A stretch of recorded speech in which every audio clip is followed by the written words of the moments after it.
Nagsimula ang pelikula sa pamamagitan ng pag-zoom in sa isang nasa katanghaliang gulang na lalaki sa banyo.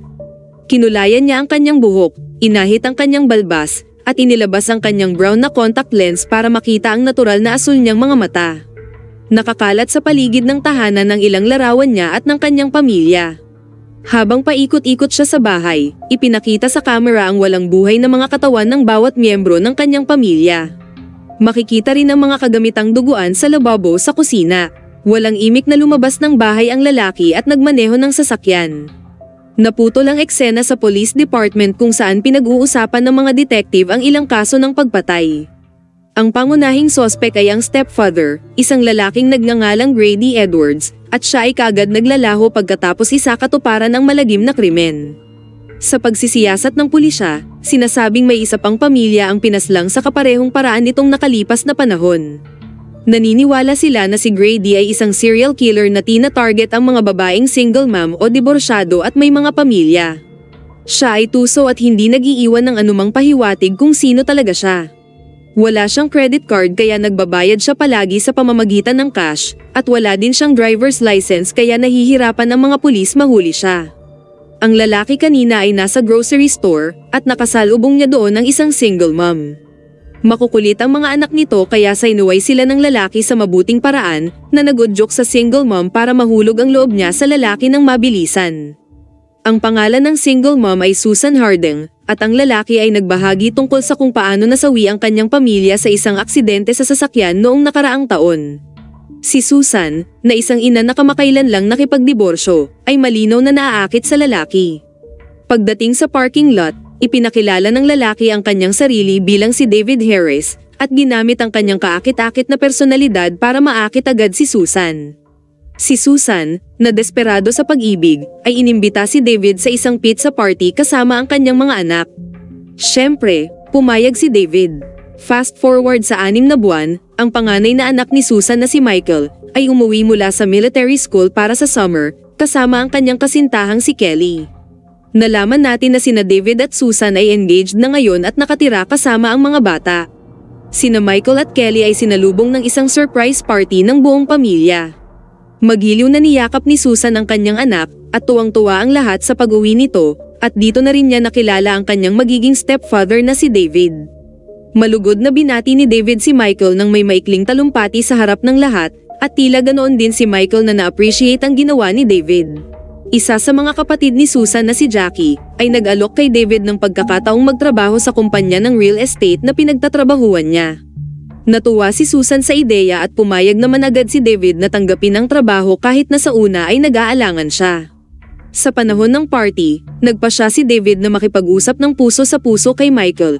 Kaya hiniling niya kay Michael na samahan siya sa basement kung saan nagtayo si David ng mga cabinet para mag-imbak ng mga bagay, at ang ilan dito ay nakalock.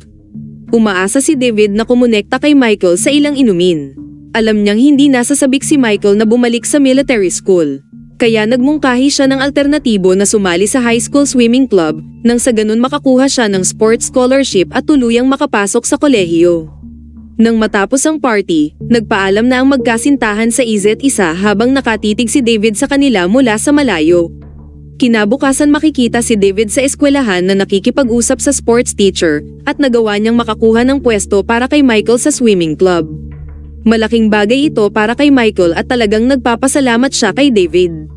Maya-maya, dumating si Kelly at sila ni Michael ay nag-enjoy ng ilang oras sa paglangoy sa kanilang backyard pool. Samantala, si Sean ay abala sa isang video game at maingay niya itong nilalaro sa kabila ng paulit-ulit na pakiusap ni Susan na hinaan ang volume, kaya ganito ang sumunod na nangyari.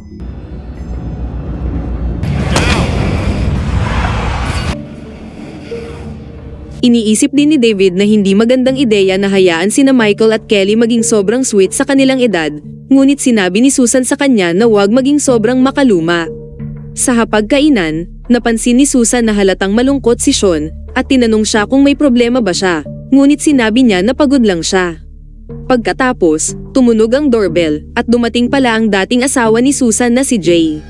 Nagmadali sina Sean at Beth na batiin siya, sabik na sabik para sa weekend na makasama ang kanilang ama.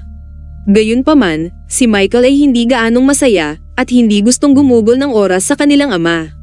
Kinaumagahan, sorpresang bumisita ang kapitbahay nilang si Mrs. Cutter. Napanood niya raw sa palabas sa TV na tinatawag na America's Most Wanted, at binanggit niya na ang sketch ng kriminal na itinampok sa palabas ay may kapansin-pansing pagkakahawig kay David. Ang pagkikita kay Mrs. Cutter ay naging sanhi ng pagbahing ni Susan dahil siya ay allergy sa mga pusa, dahil si Mrs. Cutter ay laging dinadala ang kanyang alagang pusa. Nang malaman ni David ang sinabi ng kapitbahay, binati niya ito ng magandang umaga. Good morning, Mrs. Cutter. Nang maglaon sa araw na iyon, nagkita sina Michael at David para sa tanghalian sa isang kainan. Sa kanilang pag-uusap tungkol sa pamilya, aksidenteng nabanggit ni David ang kanyang namatay na anak sa dalawang magkaibang pangalan. Una, tinawag niya ang kanyang anak na si Michelle, ngunit pagkatapos ay napalitan ito bilang si Lisa na nagpalito kay Michael. Ngunit agad na itinama ito ni David na Lisa Michelle daw ang buong pangalan ng anak niya. Ang pagkakamaling ito ni David ay nag-joke kay Michael na maghinala sa kanya. Pag-uwi ni David, binuksan niya ang laptop ni Susan at tiningnan ang America's Most Wanted website. Laking gulat niya nang makita ang isang lalaki at ang pangalan sa website na malamang ay siya mismo. Naputol ang eksena sa bahay ni Mrs. Cutter. Bigla niyang narinig ang doorbell at pumunta siya para tingnan ito, ngunit walang tao sa labas. Habang pabalik na siya, biglang lumitaw si David at tinulak siya pababa ng hagdan. Hindi pa rin namatay si Mrs. Cutter kaya sinakal siya ni David hanggang sa siya ay pumanaw. Sa panahon ng hapunan, si Susan ay nagsimulang bumahing muli at tinanong si David kung dumating ba si Mrs. Cutter ngayon. Gayunpaman, sinabi ni David na marahil ito ay dahil sa isang pusa mula sa bahay ng real estate kung saan siya nagtatrabaho.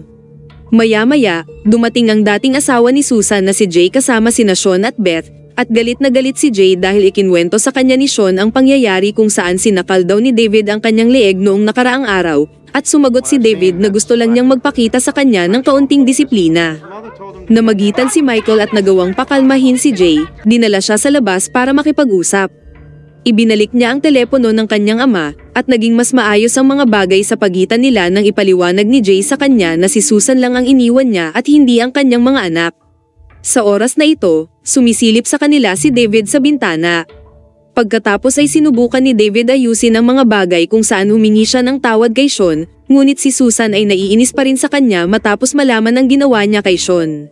Humingi din siya ng tawad kay Susan na nagsasabing gusto lang niyang makakuha ng kaunting paggalang, at sinabi sa kanya ni Susan na kailangan din niyang magkaroon ng tiwala. Sa sumunod na eksena, habang si David ay nasa trabaho, nilapitan siya ni Jackie para iabot ang isang bungkos ng mga papel upang punan ng kanyang personal na impormasyon nang sa ganun makuha niya ang kanyang sweldo. Gayunpaman, si David ay tila nag-aatubili at hiniling na bayaran na lang siya ng cash, pero tugon ni Jackie na hindi ganito ang patakaran ng kumpanya.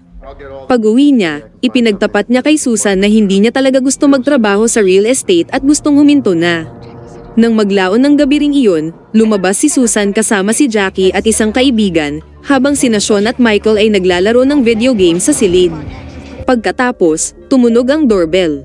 Binuksan ni David ang pinto at nakita si Jay na nakatayo doon.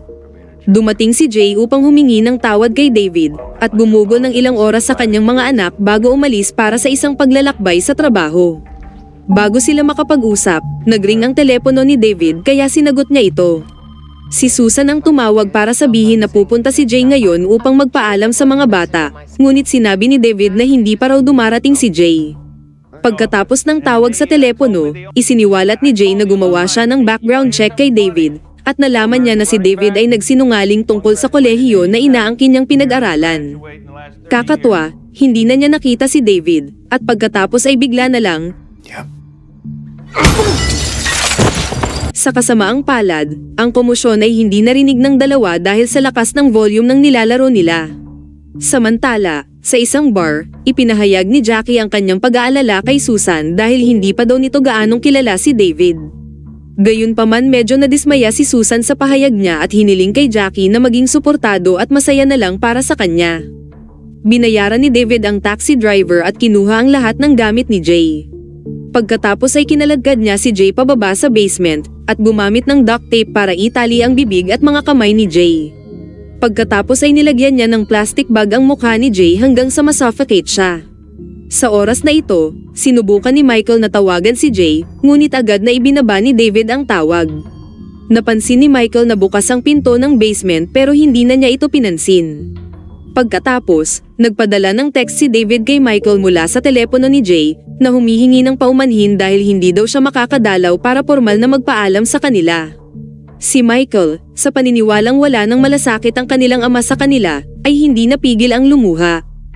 Pagkalipas ng 2 linggo, nakita ng pulisya ang bangkay ni Mrs. Cutter. Nagkataon namang narinig ni Michael ang pag-uusap sa pagitan ng mailman at ni David, at binanggit ng mailman na namatay si Mrs. Cutter sa isang aksidente. Gayunpaman, sinabi ni David kay Susan ng isang bahagyang naiibang kwento, kung saan nagdagdag siya ng mga detalye tungkol daw sa pagbagsak ni Mrs. Cutter pababa ng hagdan, na lalong nagpahinala kay Michael dahil hindi naman daw ito ang sinabi sa kanya ng mailman. Agad ibinahagi ni Michael kay Kelly ang pag-aalala nito sa kakaibang kilos ni David kaninang umaga, at iniisip niya na may kakaiba talaga sa pagkatao ni David. Maya-maya, lumabas si David para sunduin sina Sean at Beth, at nagbigay ito ng pagkakataon kina Michael at Kelly na suriin ang aparador ni David upang maghanap ng anumang ebidensya laban sa kanya. Nasa daan na si David nang biglang tumawag si Susan at sinabing siya na lang ang susundo kina Sean at Beth. Nang marinig nilang bumalik agad si David, mabilis silang nagtago sa aparador.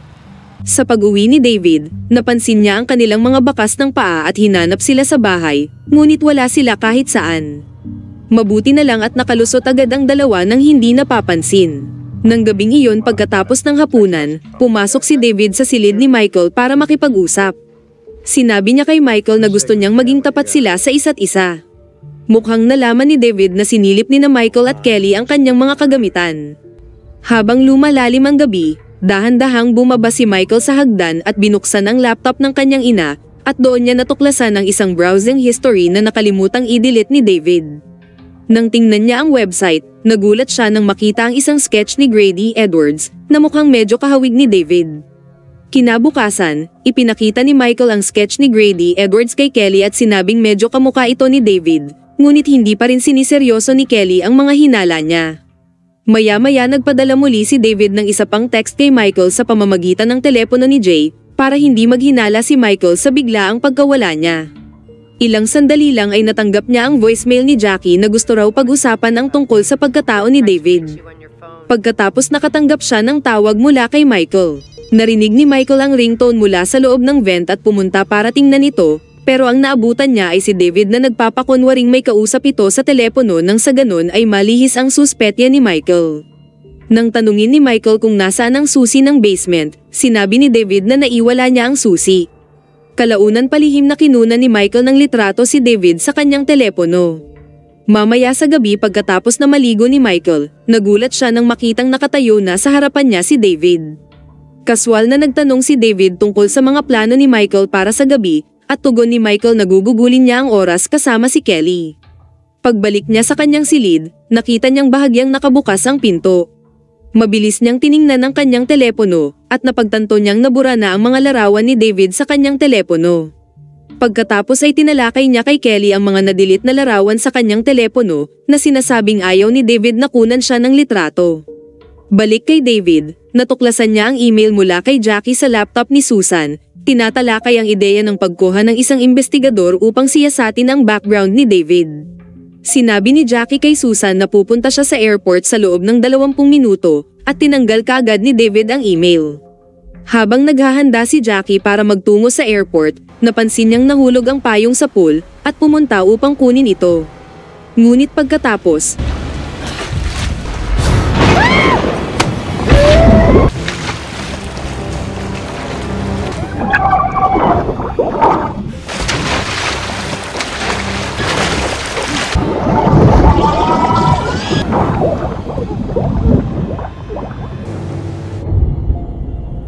pagbalik sa bahay, si Susan nakababalik lang, ay tinanong si David kung nakatanggap ba sila ng tawag sa telepono mula kay Jackie, ngunit tugon ni David na hindi.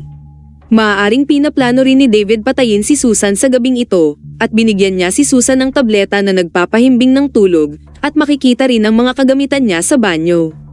Samantala, si Michael at Kelly ay nakaparada sa labas ng bahay, at pinaplano ni Michael na lihim na pumuslit sa basement upang alamin ang tinatagong sikreto ni David. Inutusan niya si Kelly na tawagan siya kung may mapansin siyang anumang senyales ng aktibidad sa loob. Dahil sa determinasyon, nagawa niyang makapasok sa basement sa pagdaan sa hatch habang nakabantay si Kelly. Sa loob, matagumpay niyang nabasag ang mga kandado sa mga kabinet at nakita doon ang sirang telepono ng kanyang ama. Habang nag-explore pa si Michael, napadpad siya sa isang freezer. Pansamantala, tinitingnan ni David si Susan upang tiyakin kung tulog na siya. Pagkatapos ay napansin ni Kelly na ang ilaw sa isa sa mga silid ay bumukas at sinubukan niyang kontakin si Michael. Sa kasamaang palad, nadulas at nabasag ang kanyang telepono. Si Michael ay patuloy na naghahalongkat sa freezer at kalaunan ay nakita niya ang walang buhay na katawan ng kanyang ama sa isang plastic bag. Nagmadaling pumunta si Kelly sa hatch, umaasang makakausap si Michael mula roon. Sa kasamaang palad, nandoon na pala si David at marahas na sinaktan niya si Kelly. Si Michael na narinig ang sigaw ni Kelly ay sinubukang lumapit sa kanya, ngunit hinarangan ni David ang hatch gamit ang malaking bato. Pagkatapos ay kinaladkad niya si Kelly sa kusina, kung saan nagsimula siyang mangalap ng mga kutsilyo at armas. Sa gitna ng lahat ng kaguluhan, ang ingay ay nakaistorbo kay Susan, na nagising at nagmadaling pumunta sa kusina. Doon, sinimulan ni David na sisihin si Susan sa pagiging irresponsableng magulang at inakusahan si Michael ng pagiging walang galang, na sinasabing hindi ito ang tamang pamilya para kay David. Sinabi niya rin na akala niya si Susan ay maaaring maging si Mrs. Grady Edwards, at ang kakaibang pahayag na ito ay nagpalito kay Susan. Biglang tinanong ni David ang sarili, sino nga ba ako, at pinaalalahanan siya ni Susan ng kanyang aktwal na pangalan. Biglang nataranta at tumakas si Susan nang mapansin ang walang malay na si Kelly sa sahig, at dali-dali siyang nagtago sa banyo. Sinipa ni David ang pinto at nabasag ang salamin na nasa ibabaw nito.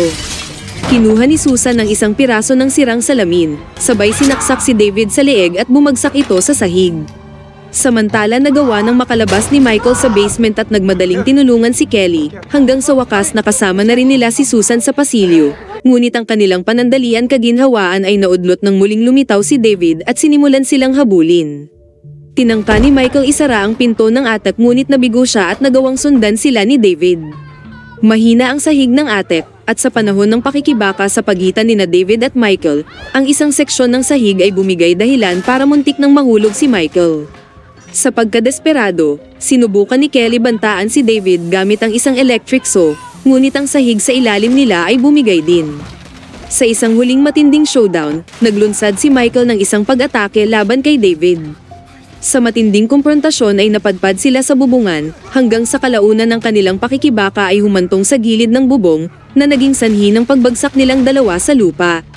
Pareho silang nakahiga na walang malay, at maririnig ang sirena ng pulis mula sa malayo. Pagkaraan ng ilang oras, nagkamalay na si Michael, at natagpuan ang kanyang sarili sa isang kama sa ospital. Nalaman niyang nakoma siya ng mahigit 1 buwan dahil sa pagkahulog. Pero si David ay naglaho na bago pa dumating ang mga pulis sa pinangyarihan, at hindi na siya nakita mula noon. Bago magtapos ang pelikula, makikita natin si David na buhay pa, at muling binago ang hitsura. Nakatagpo na naman siya ng isang single mom na namimili kasama ang kanyang 2 anak, at saka nagpakilala sila sa isa't isa.